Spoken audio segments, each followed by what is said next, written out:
Señor les bendiga, mis hermanos. Gloria al Señor que estamos acá reunidos. Vamos a dar inicio a nuestro culto de celebración.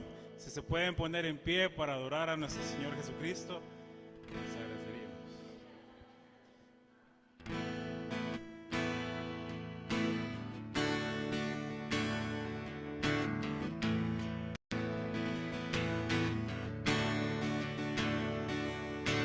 Quien aviva el fuego de mis soles con poder, en los cielos arde, nadie como Él, nuestro Dios. Quien gobierna el mundo, quien levanta y quita el rey, vence a sus rivales, nadie como Él, nuestro Dios.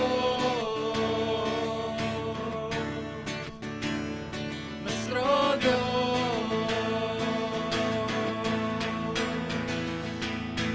Santo, solo tú eres santo, sin igual en gloria, Santo Dios.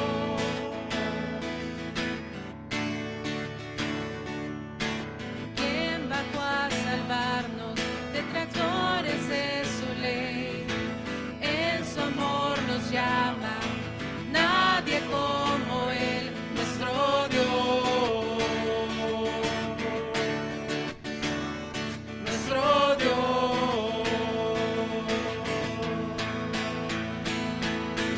Santo, solo tú eres santo, sin igual en gloria, incomparable y digno. Solo tú eres digno, solo a ti adoramos, Santo Dios. Santo, Solo tú eres santo, sin igual en gloria, incomparable y digno. Solo tú eres digno, solo a ti adoramos, Santo Dios. al que en el trono está, al que era y pronto vendrá, y al Cordero inmolado, gloria. Al que en el trono está, el que era y pronto vendrá, y al Cordero inmolado, gloria. Al que en el trono está, el que era y pronto vendrá, y al Cordero inmolado, gloria. Santo, solo tú eres santo, sin igual en gloria, incomparable, digno. Solo tú eres digno, solo a ti adoramos, Santo Dios. una vez más. Santo, solo tú eres santo, sin igual en gloria, incomparable y digno. Solo tú eres digno, solo a ti adoramos, Santo Dios. Gloria al Señor.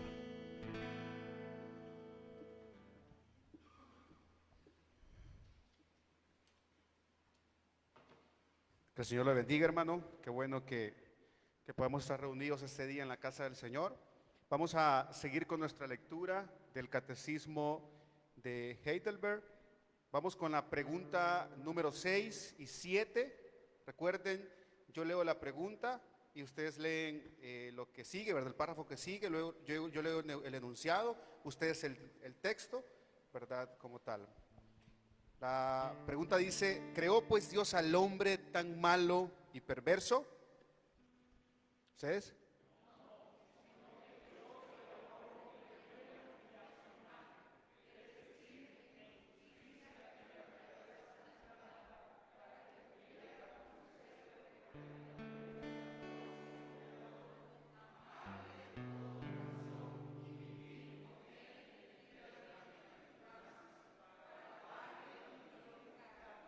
Dios creó al hombre bueno y a su imagen. Ustedes.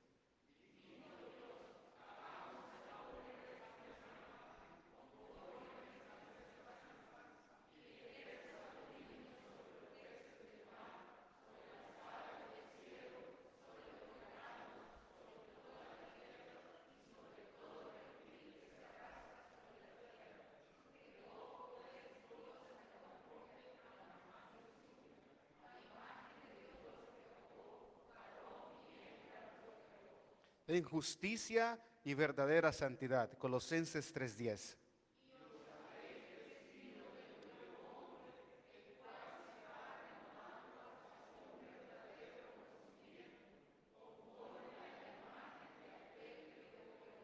Efesios 4:24.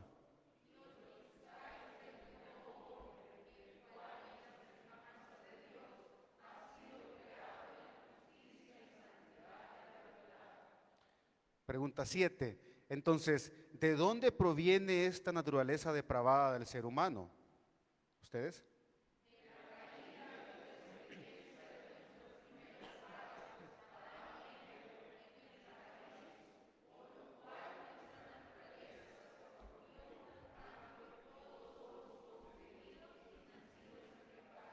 De la caída y desobediencia de nuestros primeros padres, Adán y Eva. Romanos 5:12.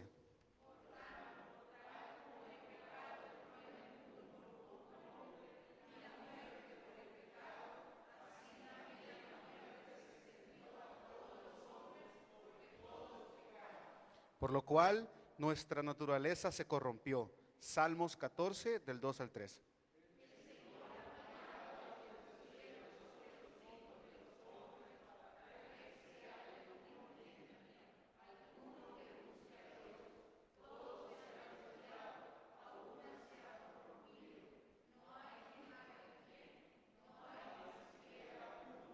Oramos. Padre, te damos las gracias, Señor, porque esta mañana podemos reunirnos delante de ti alrededor de tu palabra. Venimos, Señor, a pedirte perdón por nuestros pecados. Sabemos, Señor, como acabamos de leer en estos textos, que nos creaste con santidad, Padre, que nos creaste, Señor, para tomar buenas decisiones. Sin embargo, amado Dios, el pecado, la depravación, Señor, ese pecado, Señor, de nuestros padres, primeros padres, Adán y Eva, ha provocado, Señor, que hasta el momento sigamos pecando. Sin embargo, amado Dios, con la caída también proporcionaste nuestra salvación, que es tu Hijo amado Jesús, y eso es lo que celebramos todos los días en nuestra vida, nuestra esperanza en tu amado Hijo, amado Dios.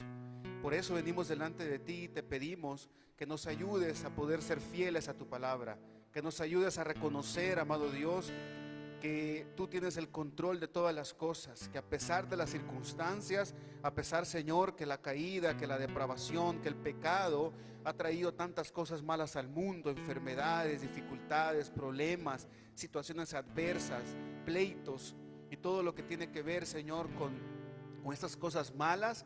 A pesar de eso, tenemos esperanza en tu Hijo amado Jesús. Es lo que venimos a proclamar, amado Dios. Ese es el mensaje central de las Escrituras, que tu Hijo vino y murió por nuestros pecados. Que a pesar que somos un pueblo, Señor, como lo estudiamos en el Éxodo, somos un pueblo, Padre, que es malo, que es desobediente, tú, Señor, siempre provees. Tú siempre, Señor, estás ahí proveyendo la salida, quizás no a nuestros problemas materiales, amado Dios, pero a nuestro gran problema espiritual, que es nuestro pecado, amado Dios, en nuestra vida.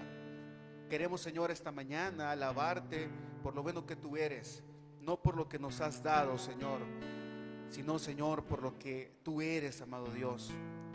Porque a pesar de cualquier circunstancia, tú eres nuestro Salvador, nuestro ayudador, nuestro consolador. Queremos, Señor, reconocer, amado Padre, que no hay ni siquiera uno de los que está acá presente que merezca tu gracia.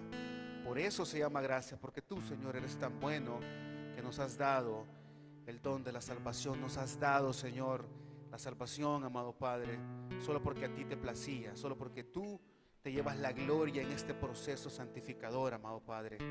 Te rogamos en el nombre de Jesús que te quedes con nosotros siempre y que podamos confiar siempre, Padre, a pesar de cualquier circunstancia una vez más adversa.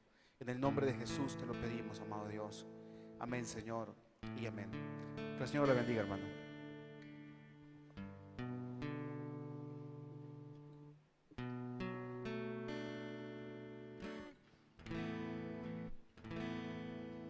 Señor, mi redentor y roca, gran tesoro de mi corazón,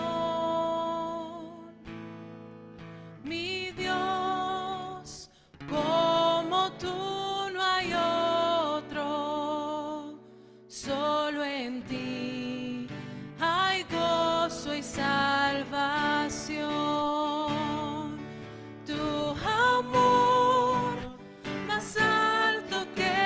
Cielos,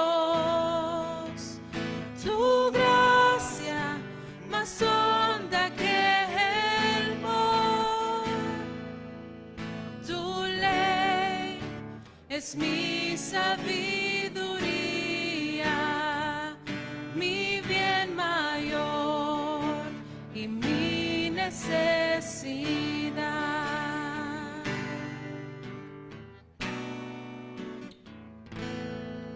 Señor, mi redentor y roca de mi vida, fuerte defensor. Señor, tú eres mi espada contra el mal, mi escudo protector.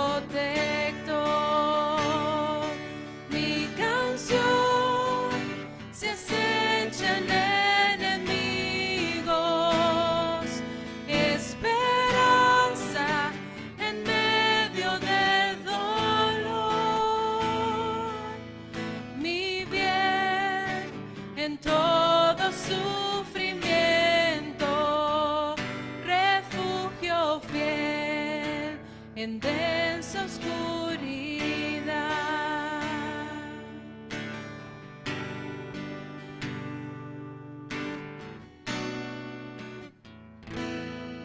Señor, mi redentor y roca de mi ruina, dulce Salvador,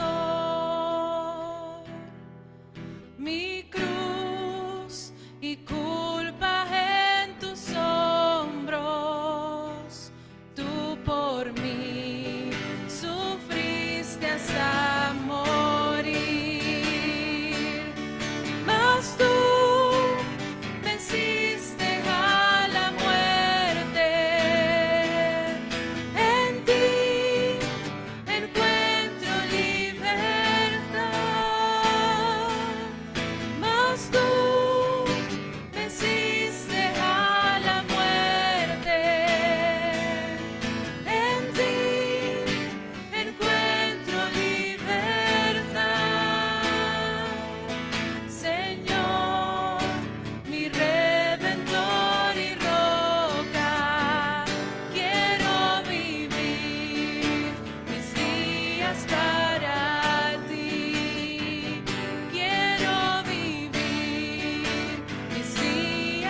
Esta mañana queremos exaltar tu hermosura, porque tú eres el digno Dios.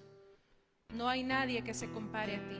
Dice en Colosenses 1, porque Él nos libró del dominio de las tinieblas y nos trasladó del reino a su Hijo amado, en quien tenemos redención, el perdón de los pecados.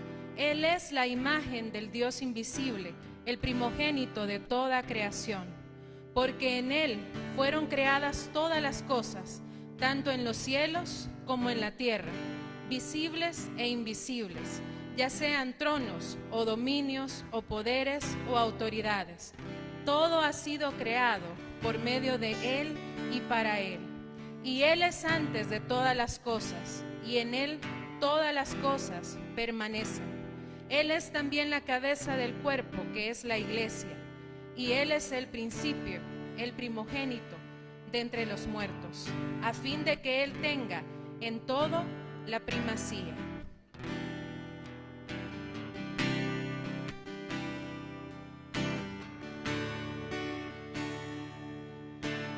Danos, Dios, un entendimiento vivo de Jesús, de la riqueza de su gloria y la cruz.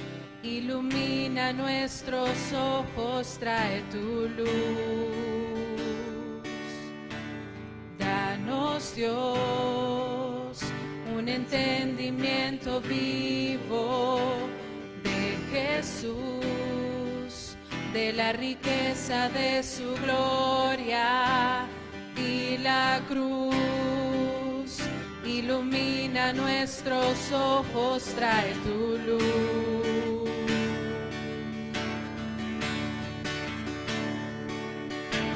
Muestra esos ojos hoy brillando como fuego, y su rostro como el sol resplandeciendo, la belleza incomparable de Jesús, el digno Dios.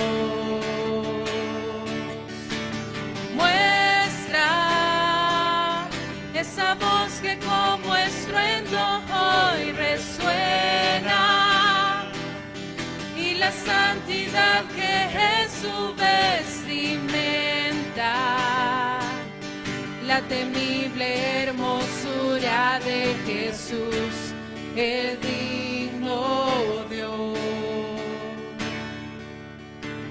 Danos, Dios, un entendimiento vivo de Jesús, de la riqueza de su gloria y la cruz. Ilumina nuestros ojos, trae tu luz. Danos, Dios, un entendimiento vivo de Jesús, de la riqueza de su gloria y la cruz. Ilumina nuestros ojos, trae tu luz.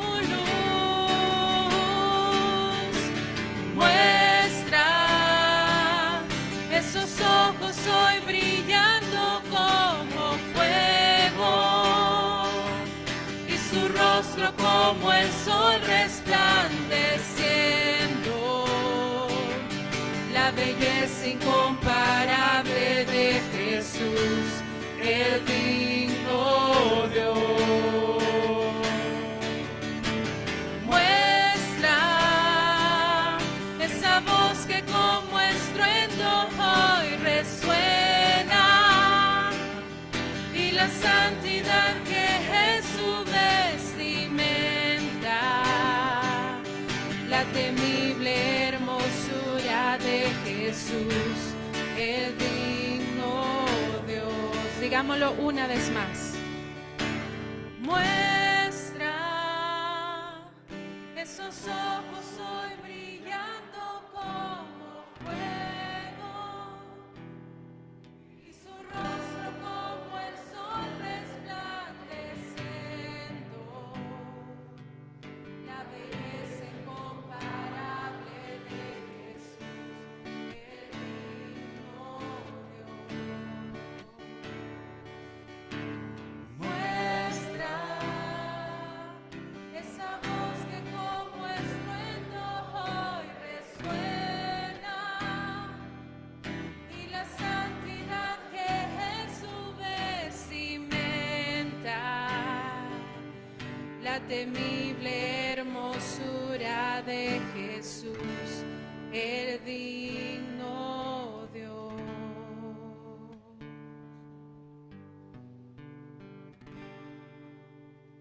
Dice el Salmo 119, 17: favorece a tu siervo para que viva y guarde tu palabra. Abre mis ojos para que vea las maravillas de tu ley. Señor, en esta mañana, como cuerpo, queremos unirnos para pedirte que tú nos puedas mostrar tu gloria a través de tu palabra, que podamos, Señor, conocerte más a través de tu ley.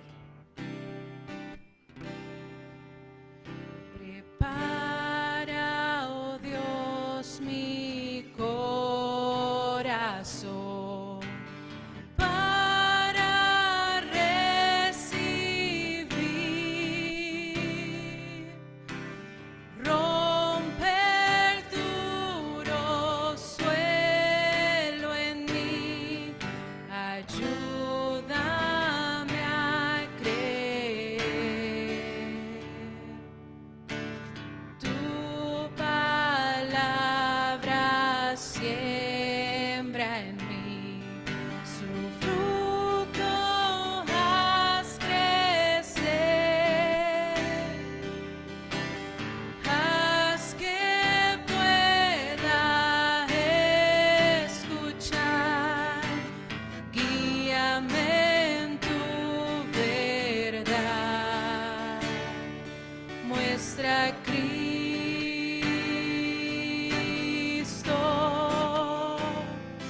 muestra a Cristo,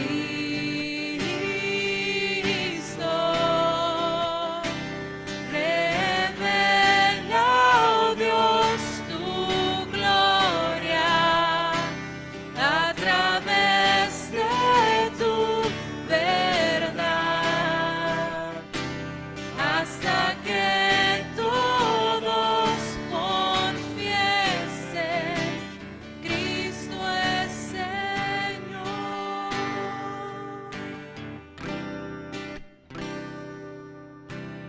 Viva luz es tu verdad en mi oscuridad, me guarda en la tentación, sabiduría me da, manjar a los hambrientos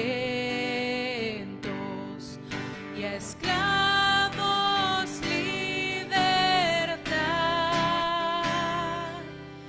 riqueza al alma pobre es. Ven, háblame, Señor, muestra a Cristo,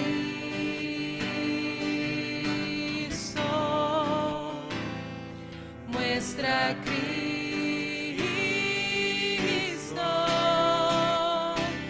revela, oh Dios, tu gloria a través de tu verdad, hasta que todos confiesen, Cristo es Señor.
muestra Cristo,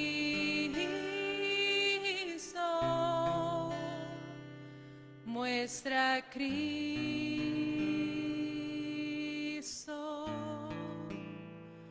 muestra Cristo,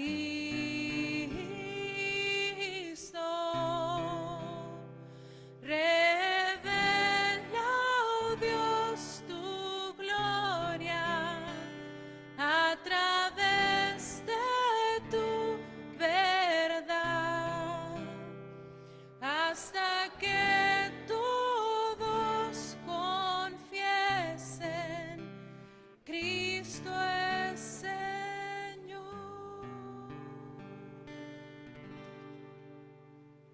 Señor, te pedimos que seas tú el que nos mantenga arraigados en ti, Señor. Te pedimos que no permitas que nos apartemos ni a derecha ni a izquierda, que podamos, Señor, estar plantados en tu verdad.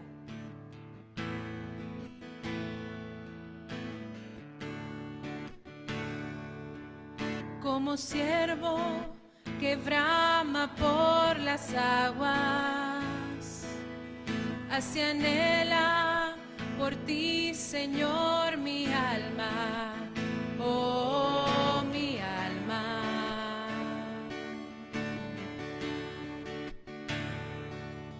Como árbol plantado junto a aguas, así mi ser se deleita en tu palabra, tu palabra,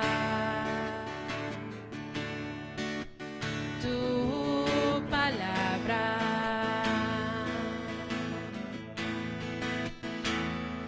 Que tu espíritu de vida, la semilla en mi interior, tu palabra eche raíz en lo profundo de mi corazón.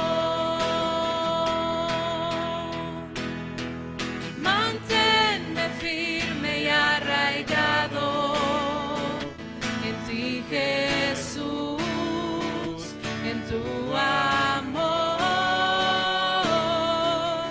Toda mi vida rebosando de gratitud y adoración.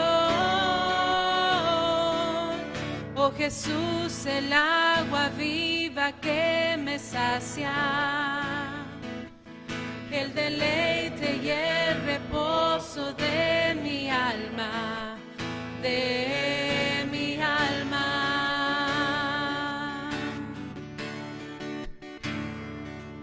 Sobre ti me plantaré todos los días. Tú serás el fundamento de mi vida, de mi vida. Oh Jesús, eres tú mi vida.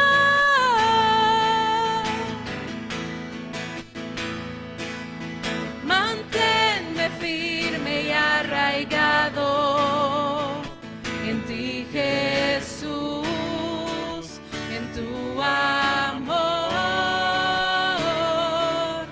Toda mi vida rebosando de gratitud y adoración.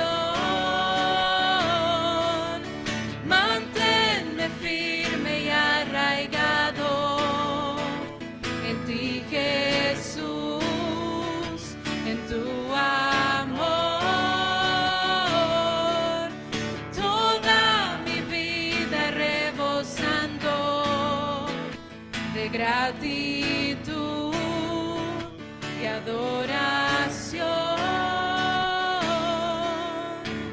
Nada puedo hacer sin ti. Nada puedo hacer sin ti. Oh, nada puedo hacer sin ti. Oh, nada puedo hacer sin ti. Jesús, que tu espíritu de vida las semilla en mi interior. Tu palabra eche raíz en lo profundo de mi corazón. Que tu espíritu de vida, la semilla en mi interior. Tu palabra eche raíz en lo profundo de mi corazón. Manténme firme y arraigado en ti, Jesús, en tu amor. Toda mi vida rebosando de gratitud y adoración. Manténme firme y arraigado en ti, Jesús, en tu amor. Toda mi vida rebosando de gratitud y adoración.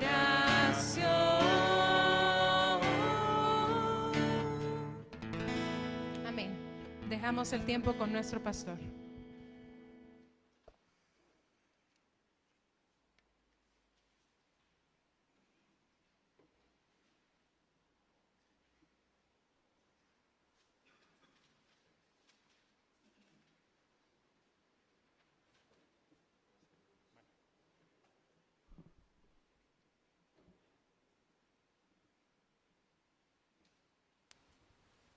Dos, tres. Sean bienvenidos, amados hermanos. Gloria al Señor por las alabanzas que acabamos de estar cantando, llenas de mucha verdad para la reflexión de nuestros corazones. Vaya conmigo al Éxodo. Estamos estudiando el libro del Éxodo domingo a domingo. Después de haberlo dejado por un tiempo, lo retomamos.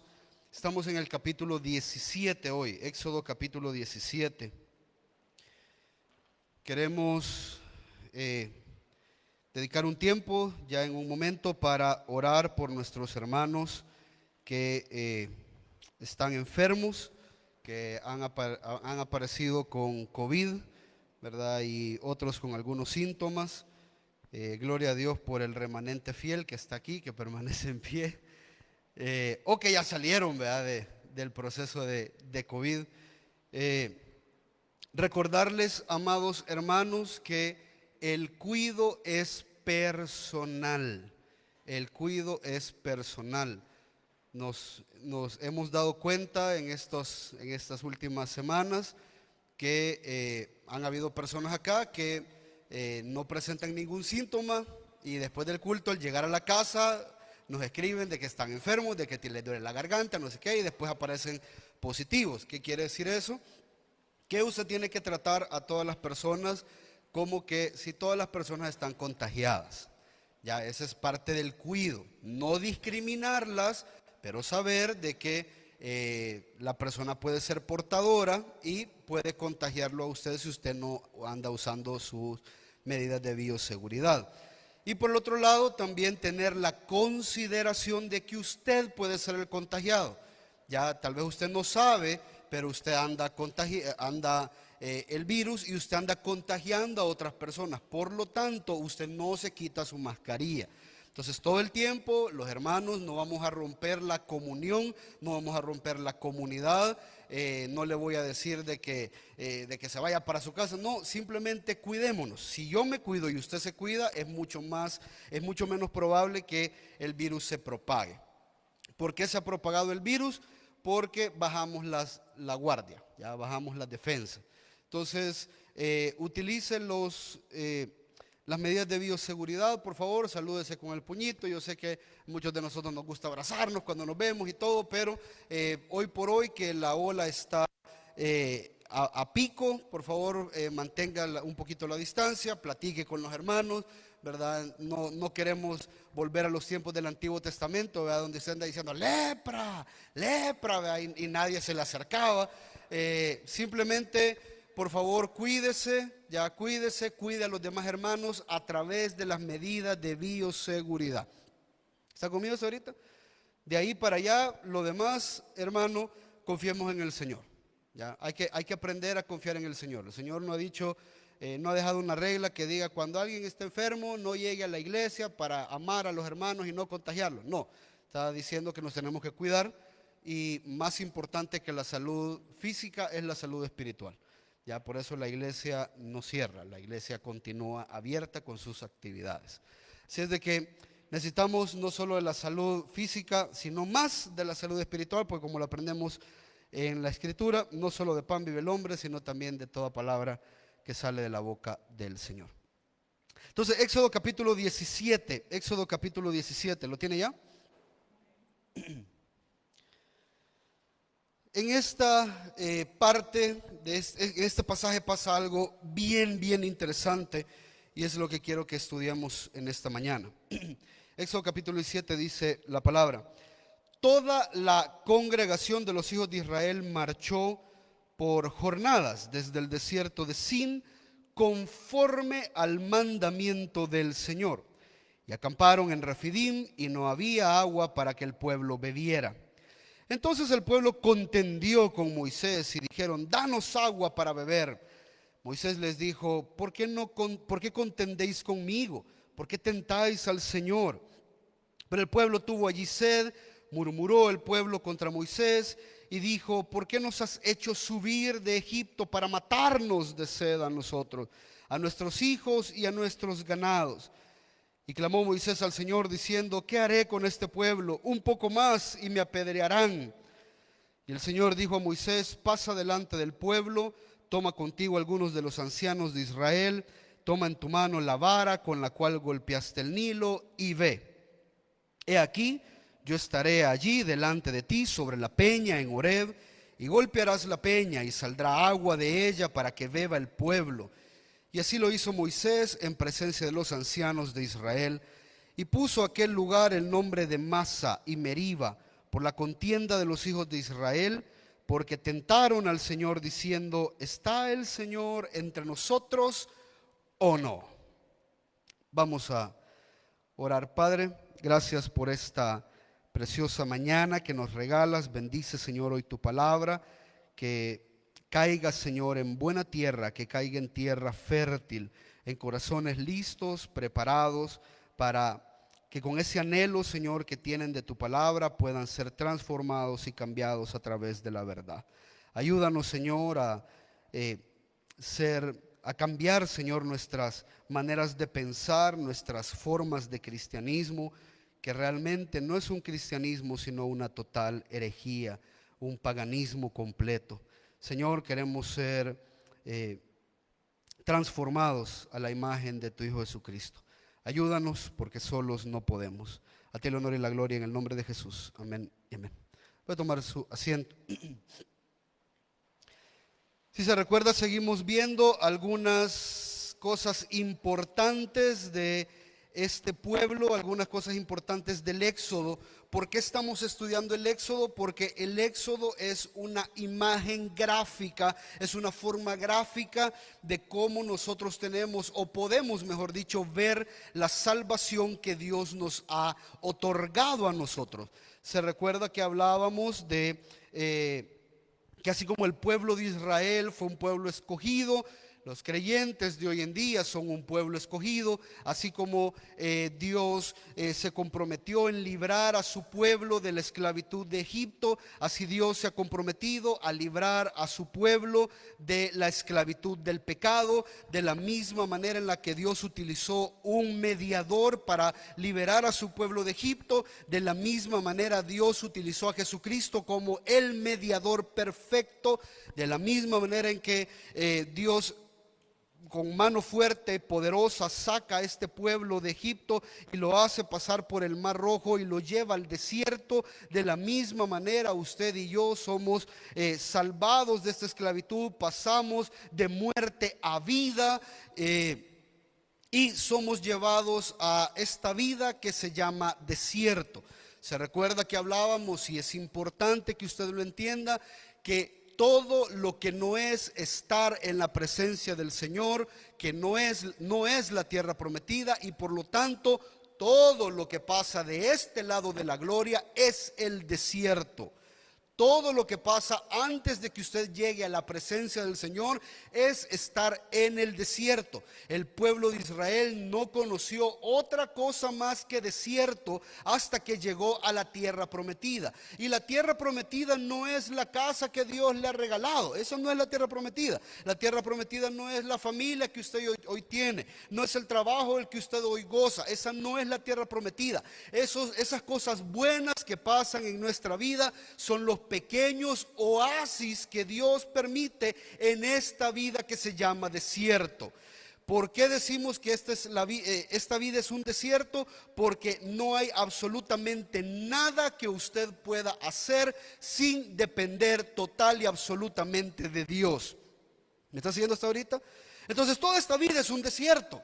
Y muchas veces lo decíamos en los sermones pasados, estos son principios para entender todo lo que está pasando. Muchas veces el desierto se intensifica. ¿Ya? No es que pasamos por un desierto. Usted no es erróneo desde la perspectiva bíblica decir de que estoy atravesando un gran desierto. Hermano, vivís en el desierto. Estás en el desierto todo el tiempo. Ahora, hay momentos en los que mientras estás en el desierto, Dios permite que tengas sed. Dios permite que tengas hambre. Dios permite que tengas incertidumbre. Y eso es que el desierto, la estadía en el desierto se intensifica. Las necesidades crecen. Las tribulaciones aumentan.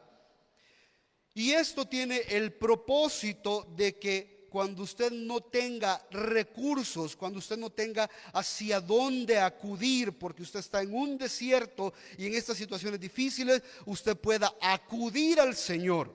Esa es la idea. Ese es el punto por el que estamos acá.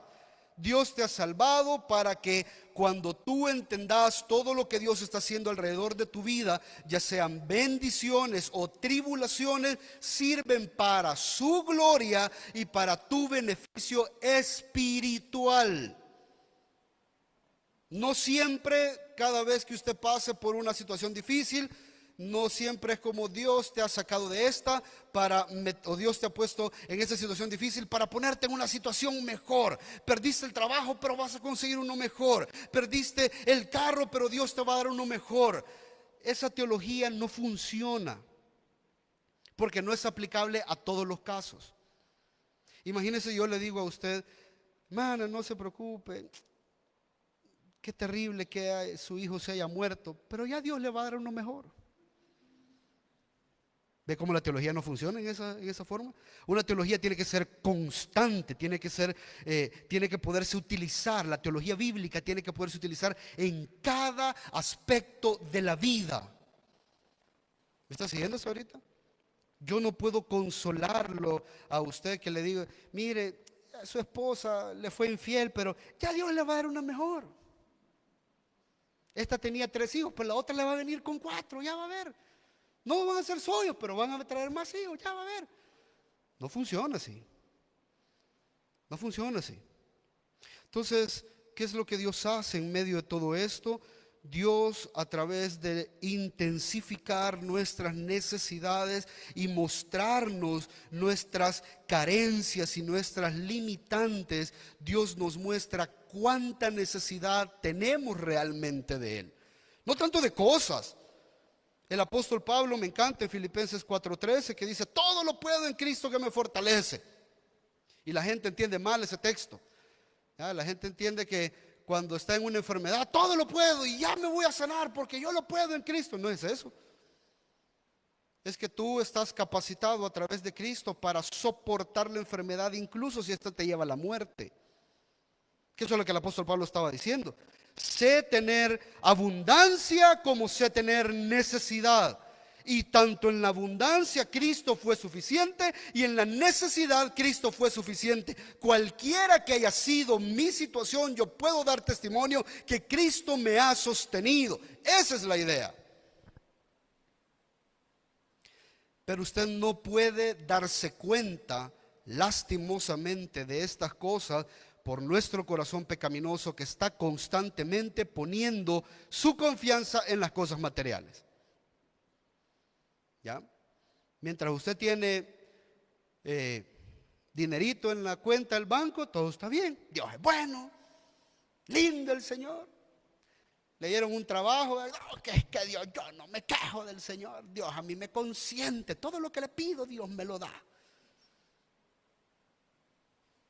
Ahí en esas circunstancias la gente no crece. La gente crece cuando mi circunstancia no determina la forma en la que yo veo y adoro al Señor. Ahí crecemos. ¿Me está siguiendo hasta ahorita?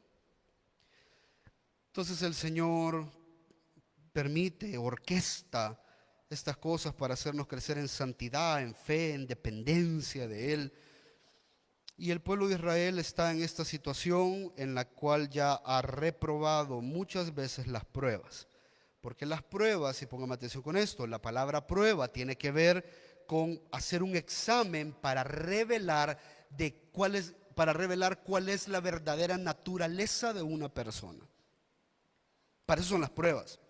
Las pruebas revelan el conocimiento que hay en usted. Cuando usted va a un examen, las pruebas que le hacen revelan qué tanto usted conoce. No de manera completa, ¿ya? Pero sí nos da una idea objetiva. ¿Ya? Si usted le hacemos un examen de 10 preguntas y usted solo contesta 2, usted no sabe nada. ¿Ya? Ahora no quiere decir de que si usted saca 10 lo sabe todo, pero al menos de forma objetiva nos dice más o menos qué tanto usted sabe, qué tanto conoce la materia. Entonces cuando Dios nos mete a nosotros en pruebas, no es para que Él se dé cuenta si estamos listos, es para que usted se dé cuenta si está listo o no está listo. Y cuando nosotros fracasamos esas pruebas, es para que nos demos cuenta qué tanto nuevamente necesitamos del Señor una vez más. Pero lastimosamente en nuestro pecado nosotros no entendemos que para eso son las pruebas. En nuestro pecado nosotros, al contrario, cuando pasamos una situación difícil, lo primero que hacemos es probar a Dios. Y de eso habla este pasaje y ojo, de esa teología lastimosamente están llenas las iglesias hoy en día. Moisés le dice al pueblo, más adelante en el Deuteronomio, no hagan eso otra vez. Ustedes allá cuando estuvieron en Refidim, cuando estuvieron en Masá y en Meriba, probaron al Señor. Hermano, Dios no está para ser probado. Dios no está para ser probado. Dios está para ser creído, para confiar en Él. Para eso está Dios. No está para ser probado. Y llega un momento acá que el pueblo viene reprobando una y otra vez. Se quejó porque no tenían agua, Dios les da agua. Se quejó porque no tenían comida, Dios les da pan del cielo. Y ahora se vuelven a quejar. Y no solo se quejan, sino que hacen un juicio en contra de Dios. Vamos a poner a juicio realmente si este Dios es quien dice ser. Y miren lo que pasa en el versículo 1. Toda la congregación de Israel marchó por jornadas desde el desierto de Sin, conforme al mandamiento del Señor. Subraye eso en su Biblia, por favor. Y acamparon en Refidim y no había agua para que el pueblo bebiera. Amado, le quiero recordar algo. Todas las pruebas son para probarnos a nosotros, no para que usted pruebe a Dios. Todas las pruebas son y están diseñadas de manera perfecta para probar lo que hay en usted, no para que usted pruebe lo que Dios puede hacer. Ya sabemos que Dios puede hacer mucho más de lo que usted se imagina. En 6 días el Señor creó absolutamente todo lo que existe con el poder de su palabra, dice la Escritura. Usted no necesita que Dios le compruebe qué es lo que Él puede hacer. He escuchado muchos pastores, muchos predicadores que dicen: no, Dios te ha puesto en esta enfermedad para demostrarte su poder sanador. Mentira. Dios te ha puesto para que te des cuenta que tan poco confías en Él. ¿Qué tanto te falta crecer y tener contentamiento? Para eso te ha puesto en la prueba. La prueba no es para Dios, la prueba es para usted. Pero nosotros en nuestro corazón pecaminoso le damos vuelta a la situación. Y empezamos: Señor, si de verdad existís.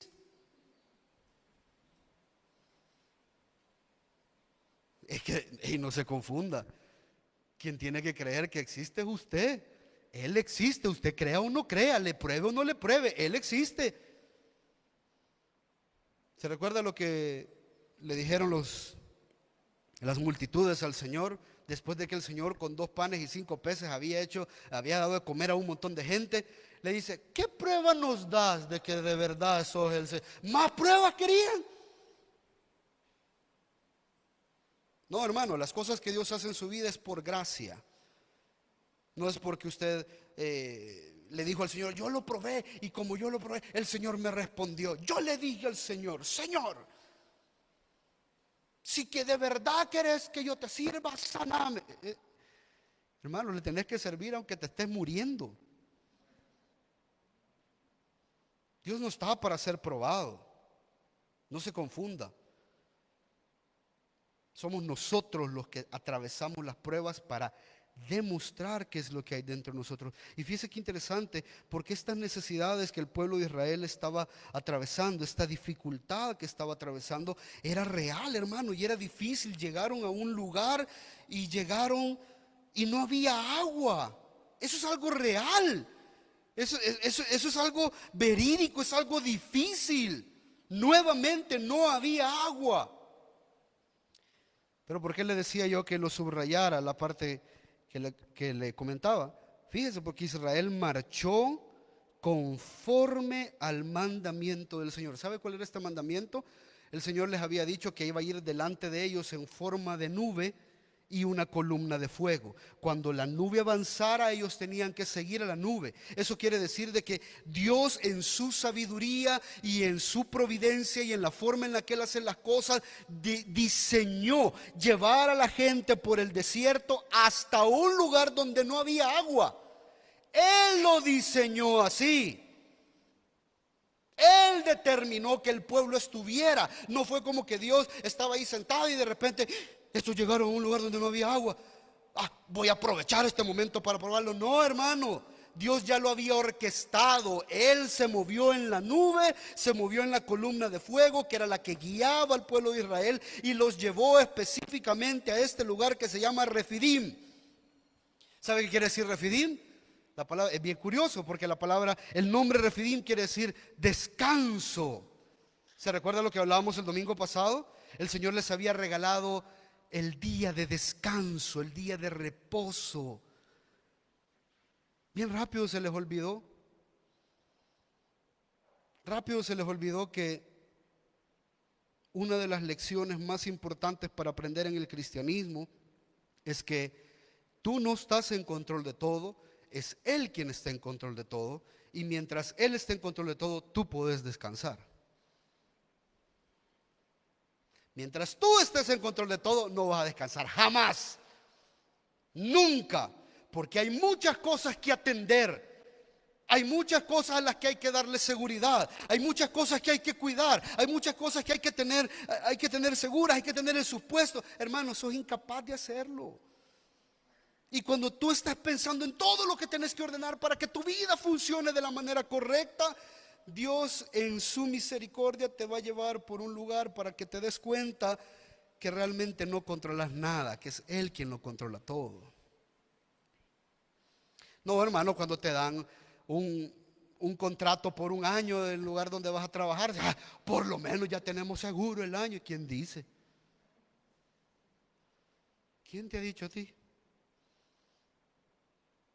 Menos mal, ya despidieron a todos los que iban a despedir del recorte personal. Ya estoy tranquilo. ¿Quién dice?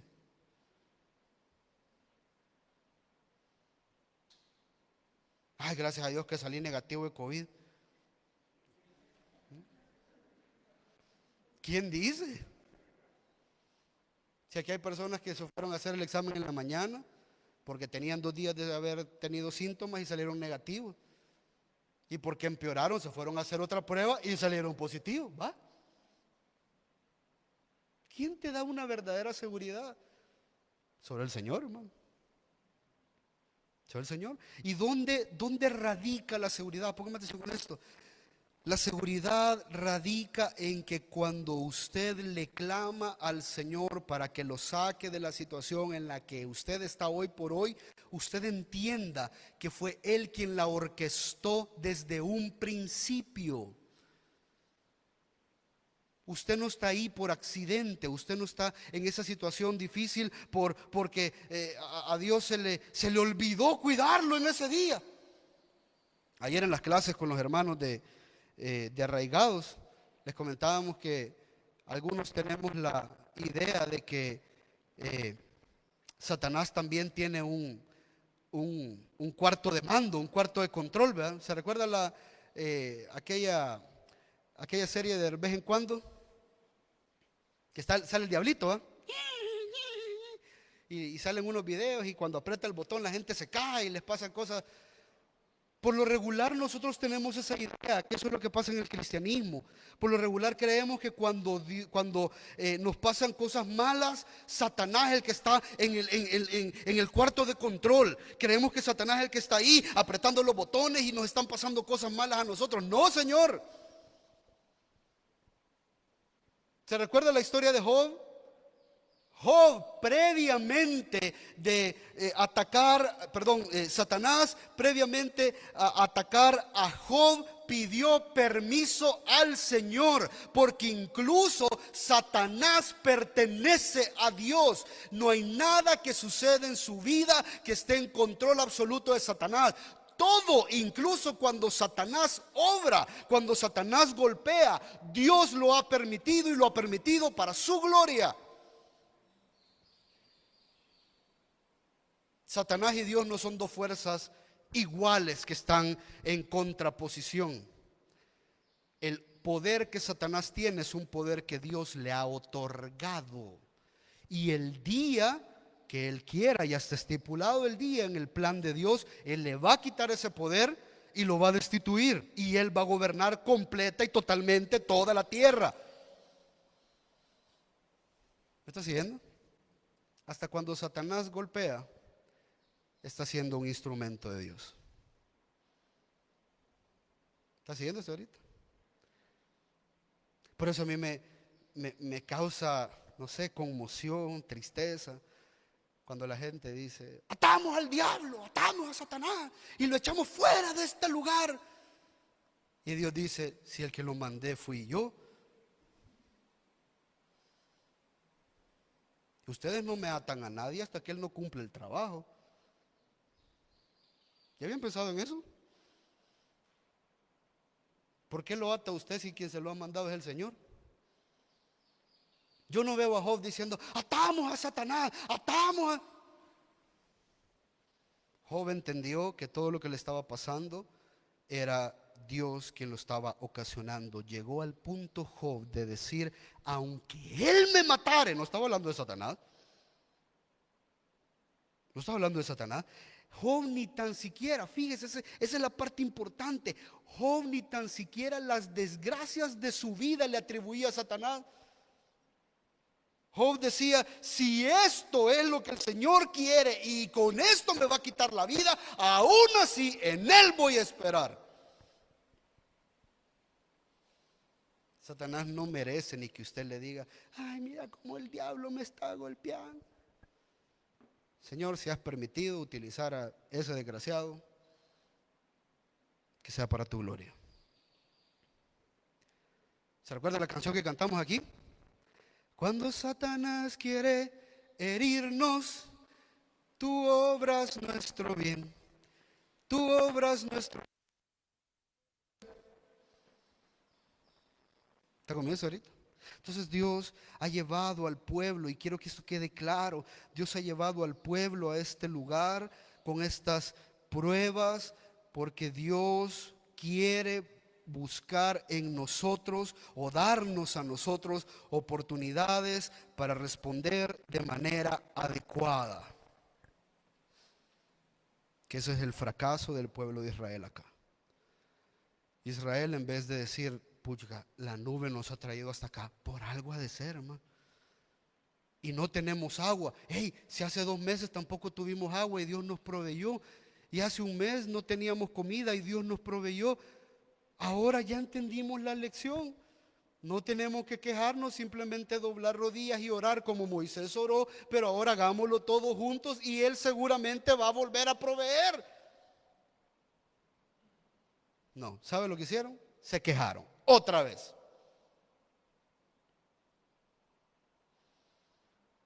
Entonces, algo que no está ahí en su bosquejo, pero si quiere anótelo. Dios permite estas pruebas porque las pruebas nos ponen en la perspectiva correcta. Las pruebas nos hacen ver que si todo en nuestra vida fuera súper tranquilo, hermano, usted ni tan siquiera tendría prioridades. La única razón por la que Cristo, la iglesia, el evangelio es una prioridad para usted, porque usted sabe cuán miserable es su vida sin Él. Pero si su vida todo es tranquilo y todo va bien, porque mucha gente se imagina que Dios funciona de esta manera, como que usted va caminando por la vida y como usted va agarrado de la mano de Dios, todo va floreciendo. Y va a florecer los valles secos y va floreciendo todo. La vida del cristiano no es así. Entonces te cambian la perspectiva, la prueba. Dios sigue siendo el mismo, el que cambia eres tú en medio de la prueba. ¿Me está siguiendo hasta ahorita? También las pruebas muestran cuán débiles somos. Hermano, qué bueno eso. Si usted tiene una prueba y usted se da cuenta que no respondió como tenía que responder, sino que respondió pecaminosamente, a través de la prueba usted sabe cuánto le hace falta crecer en el Señor. Qué bueno eso. Esa es una gran ventaja, es un gran beneficio. Gloria al Señor que permite mostrarnos nuestra debilidad para que no nos creamos tan santos como creemos que somos. ¿Y sabe por qué eso es bueno? Porque muchos dicen Señor, Señor, y el Señor les va a decir nunca los conocí.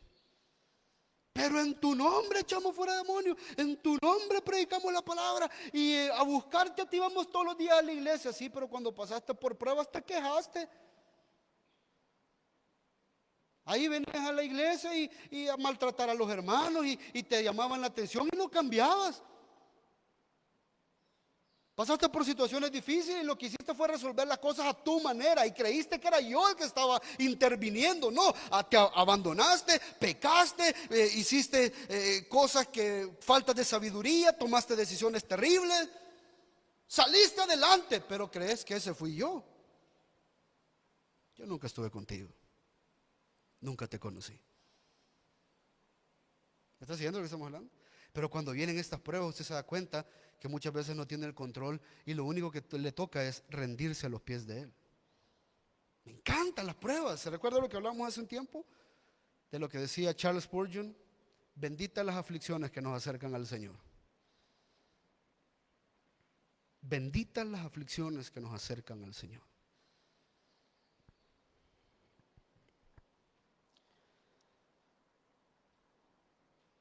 Las pruebas derriten nuestro orgullo, porque usted cree que se las puede todas. Usted cree que sale con todo.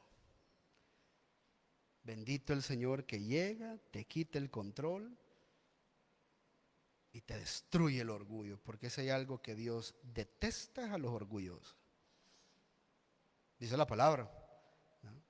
El Señor aborrece a los de ojos altivos. Son los que el Señor aborrece. Los odia, los detesta, porque se ponen en el lugar de Él. ¿Estás haciendo eso ahorita? Y si una prueba te va a humillar, gloria a Dios por eso, hermano. Gloria a Dios. Que ningún mensaje del pastor, ninguna confrontación, ningún señalamiento de pecado te pudo humillar, pero la cama de un hospital te dejó deshecho, hermano. Gloria a Dios. Si Dios permitió esa enfermedad para demostrarte cuánto te amaba y cuánto te ha dejado de odiar porque te humilló, gloria a Dios, hermano. ¿Estás siguiendo lo que estamos hablando? Sin embargo, el pueblo acá responde totalmente diferente. Israel, en vez de entender que estaban siendo probados soberanamente y providencialmente por Dios, vienen ellos y ellos ponen a prueba a Dios. Y eso es como un juicio. La palabra que se usa ahí de los nombres, por ejemplo, Masá y Meriba. Masá quiere decir el lugar de la prueba y Meriba el lugar de la pelea o de la contienda. Estos dos términos de Masá y Meriba son términos judiciales. O sea, esta discusión, esta prueba es la que se hace en un tribunal. Esa es la forma en la que se utiliza aquí estas palabras. Entonces Moisés le pone a este lugar Masá y Meriba con la idea de que ese fue el lugar donde ellos levantaron un juicio en contra de Dios. Vamos a acusar al Señor. A este Dios que nos ha sacado lo vamos a acusar. Y hacen 3 acusaciones bien puntuales. Miren lo que dice el versículo 2. Ahí está mala la cita en su paginita. Capítulo 2, versículo 2 dice: entonces el pueblo contendió con Moisés. Esto es en una forma de juicio. Peleó, le levantó una acusación y le dijeron: danos agua para beber. ¿Sabe cuál es la diferencia de esta con la anterior? Que en la anterior, cuando no tuvieron agua, se quejaron. En esta demandaron. En la otra dijeron: no tenemos agua, ¿qué vamos a hacer? Se quejaron. Pero en esta exigen. Y usted solo exige cuando usted cree que tiene derecho.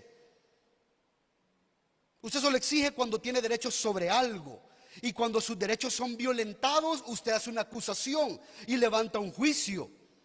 Porque usted cree que tiene derecho de algo. Hermano, póngame atención con esto. No se confunda. Todo lo que usted tiene es por gracia. Somos pecadores miserables a los cuales Dios ha amado y les ha provisto de algunas cosas. Usted no tiene derecho a reclamarle ni a demandarle absolutamente nada al Señor. Cada vez que usted dice: danos esto, y decretamos y declaramos, lo que usted está diciendo es: tenemos derecho a recibirlo. Usted no tiene derecho a recibir nada. De lo único de lo que usted tiene derecho es del... Gloria al Señor. De lo único de lo que usted tiene derecho es del infierno. Eso lo tiene ganado, hermano. Eso sí lo tiene ganado. Porque dice la Escritura que los inmorales, los mentirosos, los adúlteros, los borrachos, esos no heredan el reino de los cielos. ¿Y usted qué es? Gracias, hermano. Solo usted va por el camino correcto. Somos inmorales, somos pecadores. Y lo evidenciamos en nuestra manera de vivir. Y aún así creemos que todo lo que Dios nos da cada mañana es porque somos sus hijos, porque somos sus escogidos, porque Dios ha tenido misericordia de nosotros. Pero llega un momento cuando pasamos dificultades que empezamos a creer que Dios nos debe algo. Dios no te debe nada. Entonces aquí acusan a Dios de ser un mal siervo. Y esto es grave. Porque a ellos se les olvidó que los siervos eran ellos. Cuando las iglesias, pastores, o usted en su oración, usted dice: Señor, yo creo en ti y creo que no me vas a fallar. Usted le está demandando al Señor de forma pasiva, pero lo está demandando. Sí, yo no te voy a fallar, pero no te voy a dar lo que vos querés. Yo no voy a fallar a mis propósitos, y mis propósitos son hacerte como Jesús, no darte cosas. Ese no es mi propósito. Yo en mi propósito no voy a fallar. Ahí se ha dicho una gran verdad. Pero eso no quiere decir de que para cumplir mis propósitos no te tengan que embargar la casa. Si yo he determinado que para cumplir mi propósito te tengo que embargar la casa, no soy yo quien tiene que proveerte. No te confundas, aquí el siervo sos tú, no Dios. Dios va a respaldar la obra del siervo. ¿Quién dice? ¿Bajo qué autoridad? Dios no respalda la obra de ningún hombre. Dios respalda cuando su palabra es predicada correctamente, porque Dios se ha comprometido a respaldar su palabra, no hombres. ¿Me está siguiendo? ¿Está siguiendo lo que estamos hablando? Entonces acusan a Dios de ser un mal siervo. Ellos estaban esperando que Dios les sirviera y les sirviera agua, y estaban tan acostumbrados a recibirla que se confundieron, se les olvidó, y ahora lo que antes recibían por gracia, hoy lo demandan como un derecho.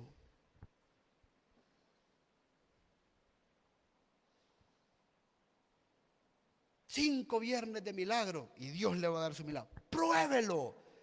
Es que Dios no te tiene que servir de esa manera. Dios no te tiene que servir de esa manera. Tú has sido salvado de tu muerte espiritual para que en tu enfermedad o en tu situación tú sigas glorificando al Señor. Para eso te ha salvado. Dios no es un siervo que está a la disposición de lo que usted quiere. Dios es un rey que va a dar lo que Él decida. ¿Está siguiendo lo que estamos hablando? Entonces se hace esta acusación. No estamos recibiendo el agua.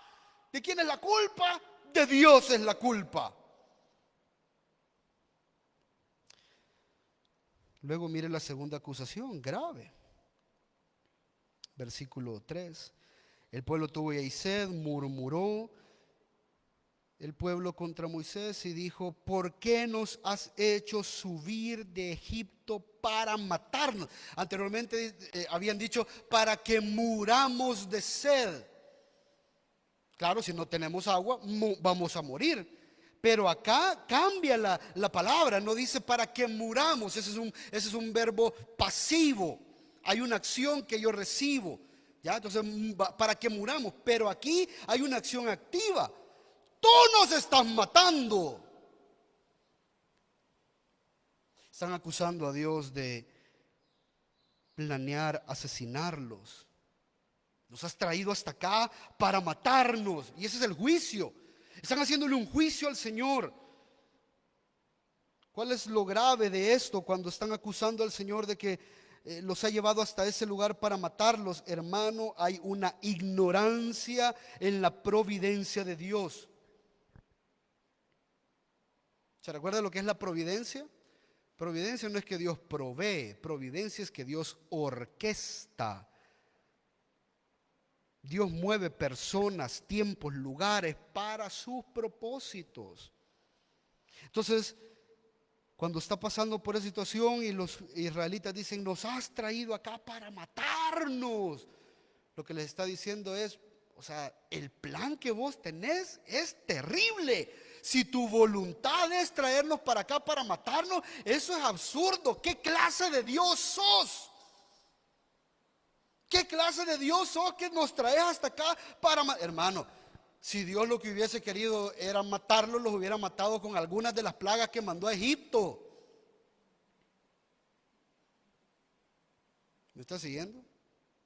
Y al final, si el plan de Dios es matarte, gloria a Dios. En su sabiduría, en su plan perfecto, eso es lo que más gloria le trae a Él. Usted no tiene por qué cuestionar con su sabiduría limitada la forma en la que Dios está obrando sus planes en su vida. Jeremías 29 dice: planes de bien tengo para ti. Y eso es verdad. Hay planes de bien, pero esos planes de bien muchas veces requieren una cárcel. Como el pueblo judío, que les dijo: planes de bien tengo para ti, y se los llevó para Babilonia. Ese era el gran plan de bien. Ese era el maravilloso plan del Señor. Lo que pasa es que usted, el predicador, no le dice. El predicador le dice: planes de bien tengo para ti, planes hermosos, planes porque te he escogido como la niña de mis ojos. Y, ay, sí, Dios, te he enamorado de mí, me va a dar todo lo que yo quiero. No, Señor. Dios no funciona así. Evidentemente Dios tiene un plan increíblemente bueno para tu vida. Tiene un plan que Él ha obrado con su sabiduría sin límites, su sabiduría insondable. Ha estructurado el plan de manera perfecta para crear o lograr en ti un bien que ningún plan humano puede lograr en ti. Y eso es una verdad. Ahora, muchas veces eso no va a compaginar con lo que usted quiere. Muchas veces para crear ese plan, Dios se tiene que dejar sin trabajo. Y no con darte otro mejor. Simplemente quitártelo. Y ya. A Dios no le interesa que tú tengas un buen trabajo, le interesa que tú confíes en Él.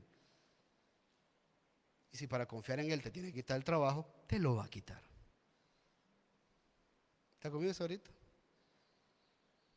A Dios no le interesa que tú tengas el montón de dinero en tu cuenta. A Dios lo que le interesa es que tengas contentamiento aunque hayas venido con 2 coras a la iglesia. Ese es el interés de Dios. Donde está tu tesoro, ahí está.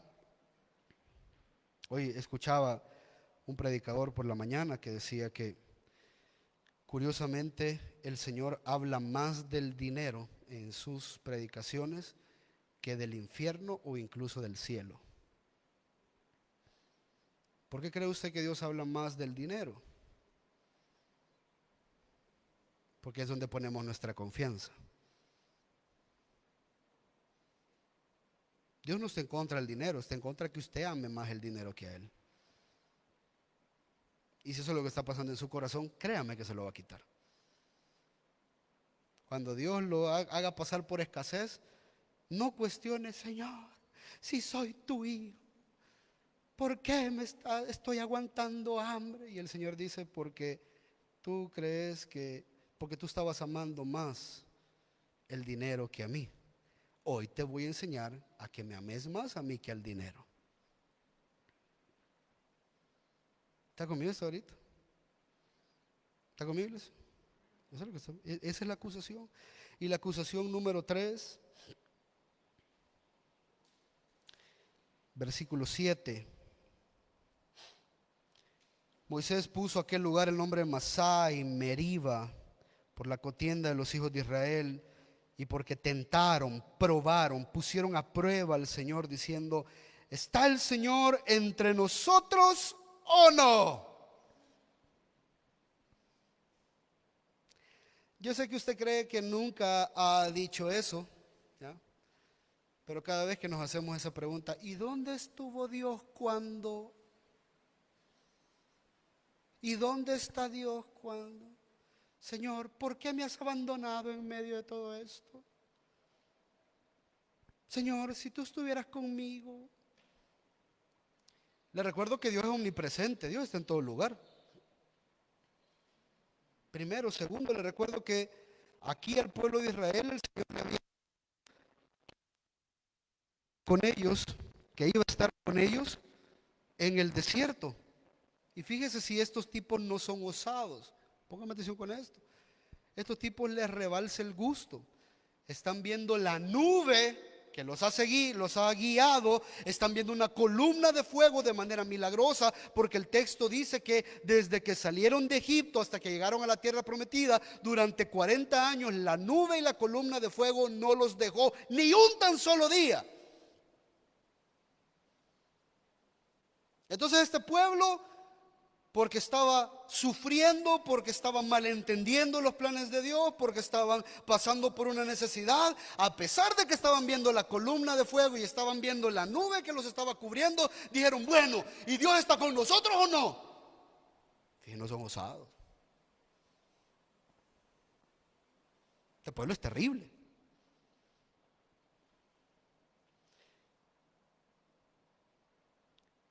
¿Y sabe por qué nos impacta tanto? Porque somos igualitos, hermano. Somos idénticos. Esta gente vuelve a acusar al Señor y lo acusan de no estar con ellos, atravesando una situación que se ha salido de control. ¿Sabe qué es lo grave de esta situación? Y póngame atención con lo que le voy a explicar. Cuando usted cree que Dios lo ha abandonado por la situación difícil que usted está pasando, en otras palabras, lo que usted está interpretando es que Dios gobierna el universo entero con usted como centro. Si lo que me está pasando es tan malo, Dios no ha de estar conmigo. O sea que usted cree que Dios está sentado en su trono y dice, ¿qué tal amaneció Jaime hoy? ¿Está bien? ¿Está bueno todo? ¿No tiene hambre el niño? ¿Está tranquilo? ¿No se enfermó? ¿No le ha dado COVID?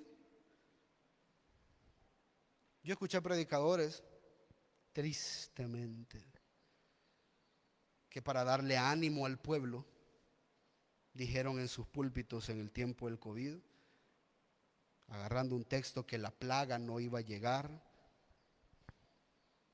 que caerán 1000 y 10,000, más a ti no llegará, porque el Salmo 91 dice, el que mora bajo el abrigo del Altísimo, morará bajo la sombra del Omnipotente, entonces a ti no llegará el mal. Y creen que así están animando al pueblo a creer en el Señor. ¿Y qué pasó con todos aquellos que les dio COVID y estaban bajo el abrigo del Altísimo? A mí me dio, no estoy diciendo que soy santo, pero sí creo que el pastor hizo una muy mala interpretación del texto, porque Dios no gobierna su universo centrado en mí ni en usted tampoco. Él es el centro del universo.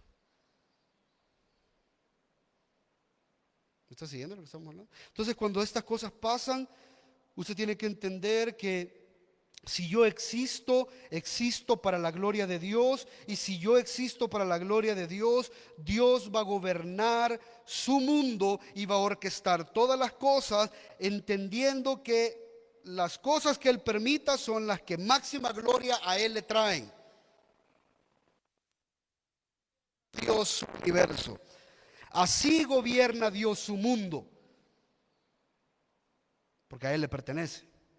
No es usted, y Dios no dice, yo creo que Dios nunca le ha preguntado a usted, también se lo preguntó a Job, ¿verdad? Dios nunca le ha preguntado a usted, mira, ¿cómo crees que me quedaron los árboles? ¿Te gustan? Mira, ¿ya viste las olas? ¿Qué onda? ¿Te gustan cómo están las olas aquí? ¿Y los animales? ¿Te gustan los animales? ¿Cómo los cree? Como dice el hereje de Jesús, Adrián Romero, ¿verdad? Que canta aquella canción de que ha hecho todo lo que existe para llamar tu atención. Dice la Escritura que Él creó todo lo que existe para su gloria, no para usted. Ese tipo es un gran hereje. Borre todas las canciones de Jesús Adrián Romero que anda, son basura. No, nos encanta. Ha hecho lo que existe para llamar tu atención. ¿Sabe por qué nos gusta? Porque nos hace pensar que Dios está gobernando su mundo y creando todas las cosas y estructurando todas las cosas, poniéndonos a nosotros como en el centro. Y eso no funciona así. está siguiendo? A veces hasta amenazamos al Señor. Si Dios no me da tal cosa, me voy a ir de la iglesia. Andate. Dios sigue siendo Dios y tú vuelves a ser el mismo miserable de antes. Esto no funciona así, hermano. Esa es la mala teología que nos han explicado por muchos años. Que Dios necesita de usted. No, hermano, Dios sigue siendo Dios, sentado en su trono y gobernando como Él le place en todas las cosas para su gloria. Así gobierna Dios. Y somos parte de su plan, y con el simple hecho que seamos parte de su plan en su infinita sabiduría, nosotros tenemos que entender que todas las cosas Él las hace para maximizar su gloria.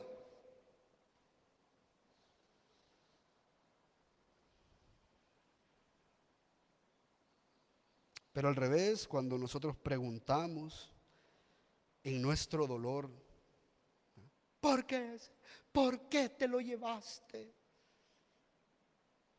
¿Nunca se ha puesto a pensar cuál es la pregunta real detrás de esa pregunta? O sea, lo que le está diciendo es, ¿por qué me estás haciendo sufrir de esta manera? Esa es la pregunta real. O sea, ¿qué espera usted? ¿Qué respuesta espera usted que Dios le dé? Imagínese que usted está en un tribunal y Dios se llevó a su esposo, a su esposa, a su hijo, a su madre, y usted hace la pregunta, entonces pone a Dios en un juicio y llega, bueno, pregunta para el acusado. Díganos, Señor Dios, ¿por qué se llevó a la esposa del hermano fulano? Bueno, porque era pecador. ¿Solo por eso? Bueno, porque esto me va a traer. Así pensamos que Dios va a responder. ¿Me está siguiendo lo que estamos hablando? Basta con que Dios abra los cielos y diga, porque esto es lo que me trae gloria. Pastor, yo no puedo creer en un Dios que se goce de mi sufrimiento. No, no se goza.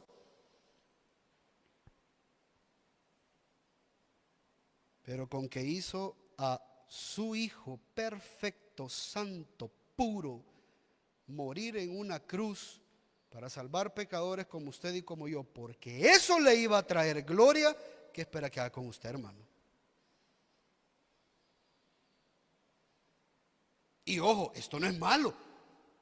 ¿Cuál fue el resultado de la cruz? La salvación de muchos pecadores. No es malo dentro del plan de Dios y dentro de la sabiduría de Dios. El apóstol Pedro dice que Cristo murió por el determinado plan, por el determinado consejo de Dios. Fue Dios quien puso a Cristo en la cruz. Y cuando Cristo llegó y le dijo, Padre, pasa de mí esta copa, le estaba pidiendo que hubiera otro plan, le estaba pidiendo que deshiciera todo lo que estaba por acontecer, pero al final Cristo le dijo, hágase tu voluntad y no la mía, porque tu voluntad es lo que más gloria te trae a ti, y si para eso yo tengo que ir a la cruz y morir, pues que así se haga.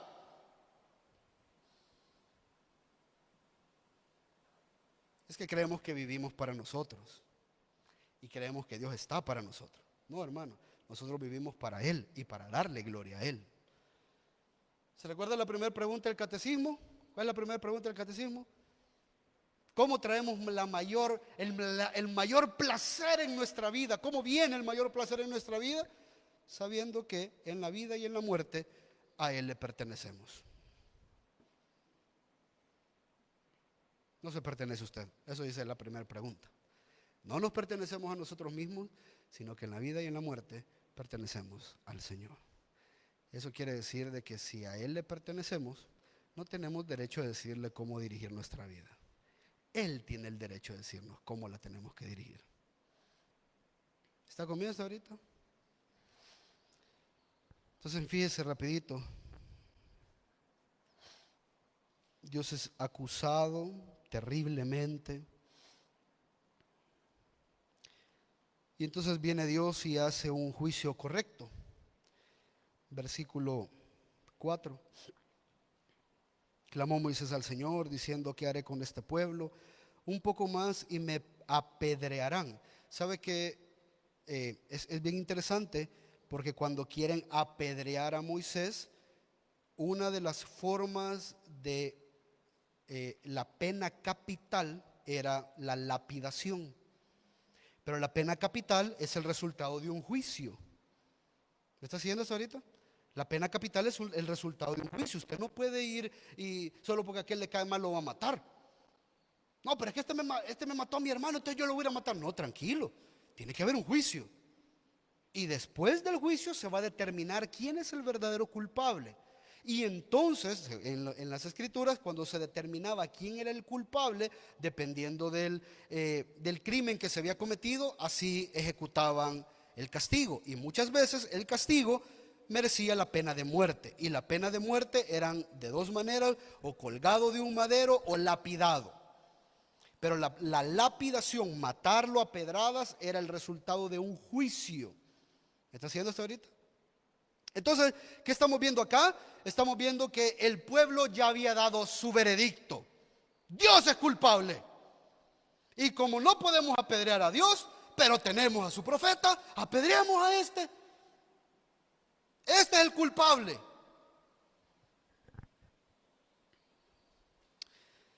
Entonces viene el Señor y dijo: bueno, vamos a hacer un juicio justo, porque Dios es un juez justo. ¿Ya? Pasá delante del pueblo y toma contigo algunos de los ancianos de Israel. ¿Se recuerda lo que hacían los ancianos? Los ancianos daban testimonio, eran testigos, eran los que estaban en los juicios y ellos determinaban la veracidad de las cosas. ¿Está siguiendo esto ahorita? Esa es la parte importante. Los ancianos iban a servir como testigos. Cuando usted tenía un problema, usted iba a los ancianos de la ciudad. ¿Se recuerda con Ruth y Booz, por ejemplo? Querían definir si Ruth se podía casar con Booz, pero había un pariente que era más cercano, entonces la ley no lo permitía. Entonces fueron donde los ancianos, y los ancianos determinaron qué es lo que se podía hacer, porque ellos eran como los jueces, eran los que iban a dar el veredicto final. ¿Me está siguiendo eso ahorita? Entonces Dios le dice: bueno, si quieren juicio, vamos a hacerlo de la manera correcta. Llévate a unos ancianos para que ellos den testimonio. Y toma en tu mano la vara con la cual golpeaste el Nilo. Fíjese que es bien interesante, porque cuando Dios describe la vara, no la describe con otros aspectos de la misma vara. ¿Por qué no le dijo: toma la vara? ¿Se recuerda cuando el Señor llamó de la zarza a Moisés? Moisés le pregunta: ¿y si no me creen y no escuchan mi voz, qué les digo? ¿Ya? Porque quizás digan: no se te ha aparecido el Señor. Y el Señor le dijo: ¿qué es eso que tienes en tu mano? Y él respondió: una vara.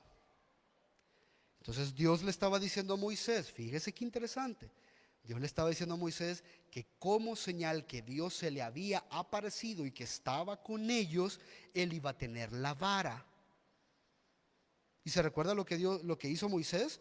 Tiró la vara, se convirtió en serpiente, la recogió y la gente dijo: este sí tiene al Señor. El Señor sí está con este. La vara era símbolo de la presencia del Señor. Pero Dios no le dijo: ¿te acordás que al pueblo le dijiste que yo te había dado la vara para que les recordé? No le dice eso. ¿Se recuerda que también cuando Moisés levantó la vara, los mares se abrieron? No le dijo: agarrá la vara con la que partiste las aguas. No le dijo eso. ¿Sabe qué le dijo? Agarrá la vara con la que golpeaste el Nilo. ¿Se recuerda qué fue lo que pasó cuando Moisés golpeó el Nilo? Estaba dictaminando un juicio de parte de Dios. Agarró la vara, golpeó las aguas del Nilo y las aguas se convirtieron en sangre todas. Ese era el juicio de Dios. Entonces Dios les está diciendo: ¿juicio quieren? ¿Quieren un juicio? Pues vamos a ir a juicio. Traete la vara con la que yo juzgué el pecado de los egipcios y aquí vamos a ver de quién realmente es la culpa.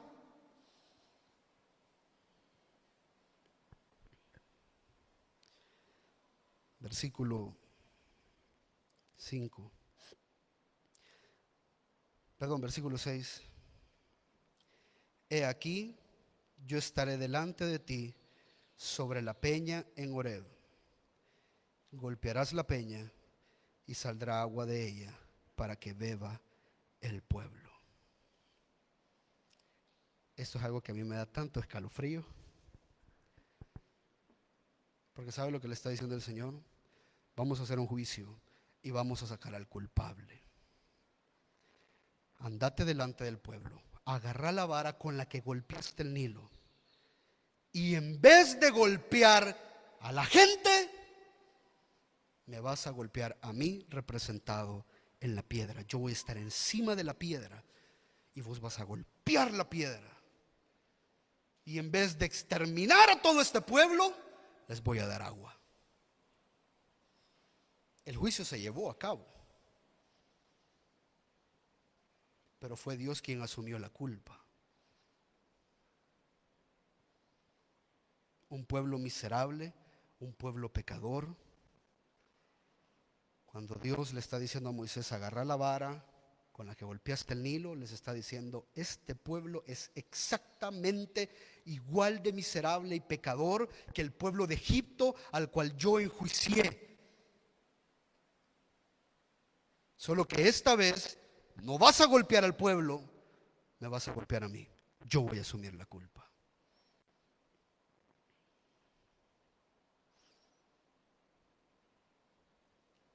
Y así lo hizo Moisés en presencia de los ancianos de Israel. Vea conmigo a 1 Corintios 10 rapidito. ¿Se recuerda que hemos estado hablando que las historias del Éxodo son la historia del Evangelio?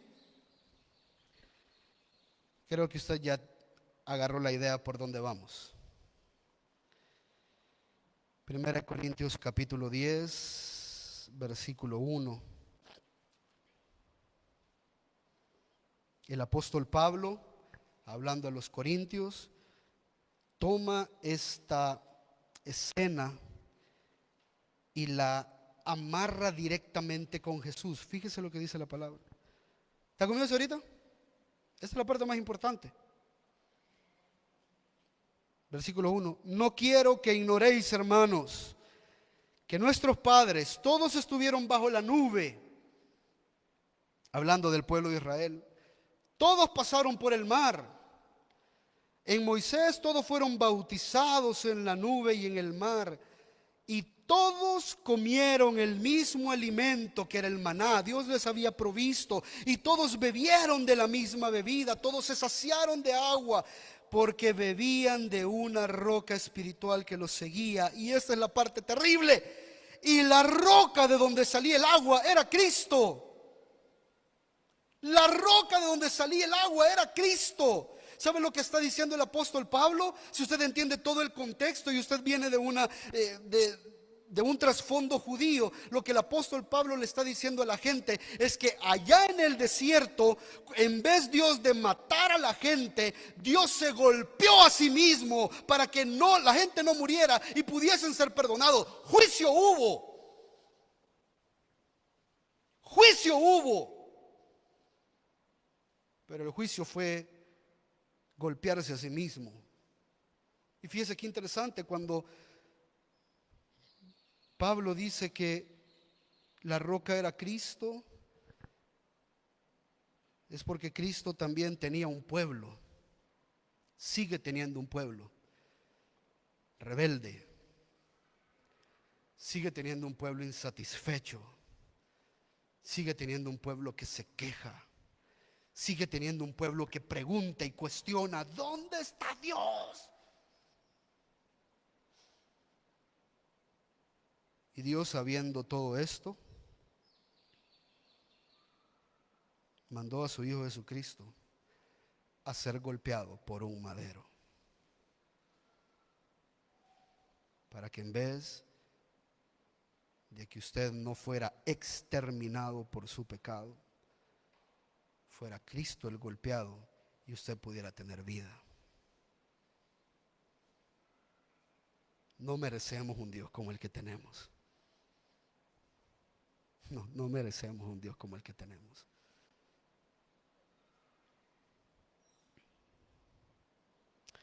Hay una historia que cuenta, y póngame atención con esto. Hay un sermón titulado Dios aprueba, que describe le voy a leer un texto que me pareció interesante. Describe una obra, este pastor, sobre un grupo de personas que pusieron a Dios a prueba. Ellos querían saber quién era el responsable del holocausto judío y de que millones de judíos murieran. ¿De quién era realmente la culpa? La obra se llama El símbolo o la señal de Jonás. Fue escrita por Gunther Rutenborg un par de años después de que terminara la Segunda Guerra Mundial. Y la gran pregunta que planteaba la obra es: ¿quién tiene la culpa? Nadie tenía realmente la culpa, es lo que concluye la obra. Un soldado de asalto, un soldado de los que estaban en los campos de concentración, argumentó que él solamente seguía órdenes. Un industrial, un empresario, se limitó a decir de que él no hizo nada, solo mantener la producción de armas, pero cada quien usa las armas como le place. Un ciudadano simplemente dijo que no se había involucrado y por lo tanto él no era el culpable. Sin embargo, al defender su propia inocencia, cada uno de los acusados se convierte en acusador, porque si ellos no eran los culpables, alguien era el culpable. ¿Ya? Entonces, algunos son culpables por sus palabras, otros por su silencio, unos por lo que hicieron y otros por lo que no hicieron. Y de repente todos los acusados lanzan otro grito y decimos: tenemos la culpa, sí. Tenemos la culpa de haber hecho armas, tenemos la culpa de haber obedecido órdenes, tenemos la culpa de no haber hecho nada. Sí, todos tenemos la culpa, pero hay alguien que tiene más culpa que todos nosotros, y ese es Dios. Porque Dios permitió que pasara todo esto. Si Él no lo permite, nada de esto hubiera acontecido. Entonces nosotros no somos los culpables, es Él.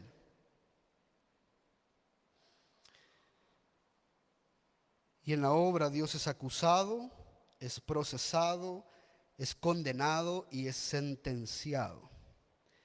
¿Y cuál es la sentencia que ponen los hombres? Tan grave es lo que ha pasado que Dios tiene que sufrir. Y entonces los personajes deciden que Dios debe convertirse en un ser humano, hacerse un vagabundo en la tierra, privarse de todos sus derechos, no tener hogar, aguantar hambre y aguantar sed, y él mismo debía de morir. Él tenía que perder un hijo y sufrir las agonías de la paternidad, y cuando al fin muriera sería deshonrado y ridiculizado. Esa es la sentencia que le damos a Dios. Si eso fue lo que realmente pasó. Y no pasó porque nosotros lo acusáramos. Pasó porque Él tenía tanto de qué acusarnos. Y en vez de destruirnos y de matarnos y de enviarnos al infierno, Él cargó con toda nuestra culpa, tomando nuestro lugar para que pudiésemos tener vida. Cuando Dios golpeó a Jesús en la cruz del Calvario y le quitó la vida, de Él fluyeron ríos de agua viva.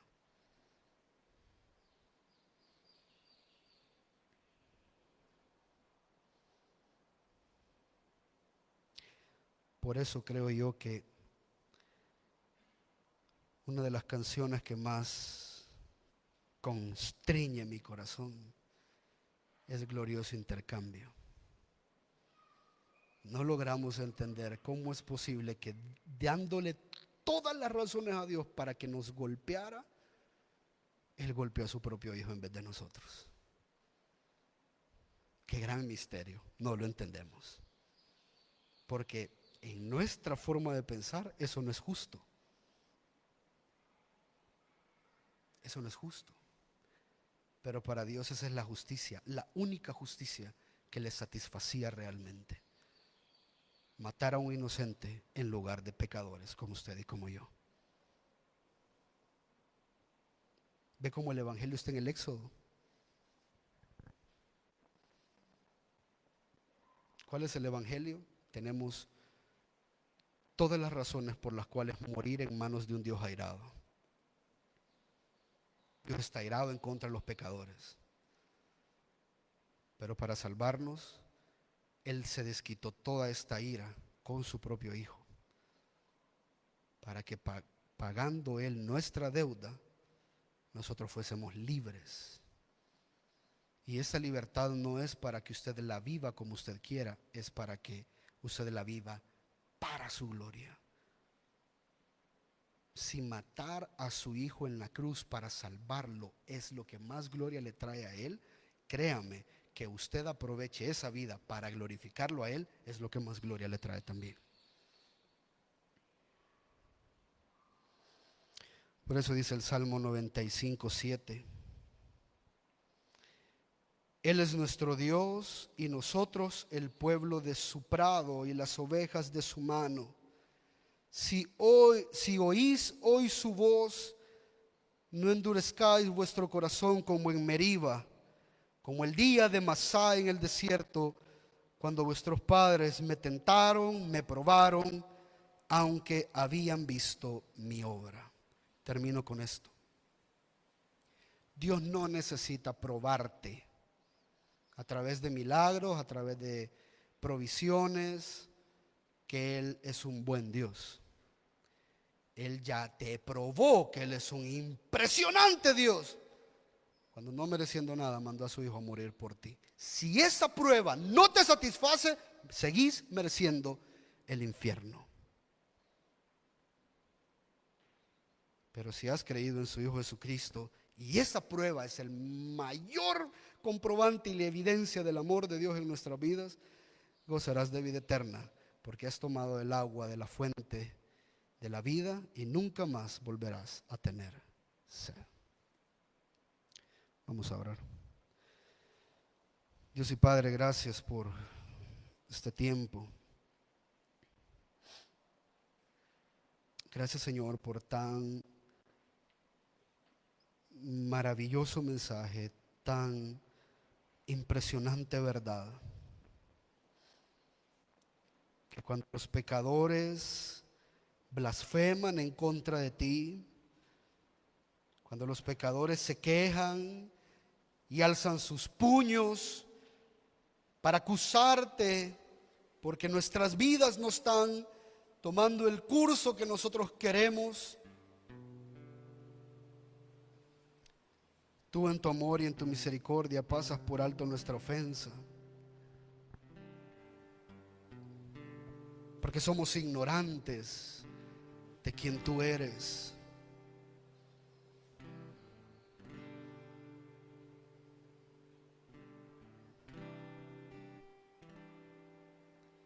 Señor, reconocemos que hay muchas cosas que no tenemos en esta vida.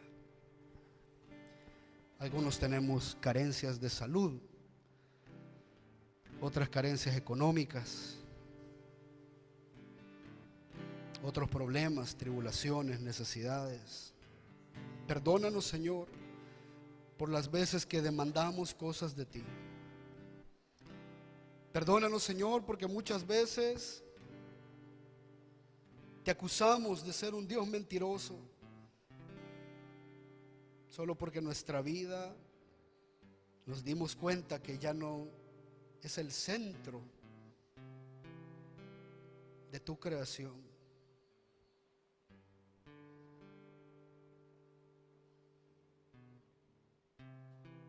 ¿Dónde has estado en nuestra dificultad? ¿Dónde has estado en nuestra enfermedad? ¿Dónde has estado en nuestra necesidad?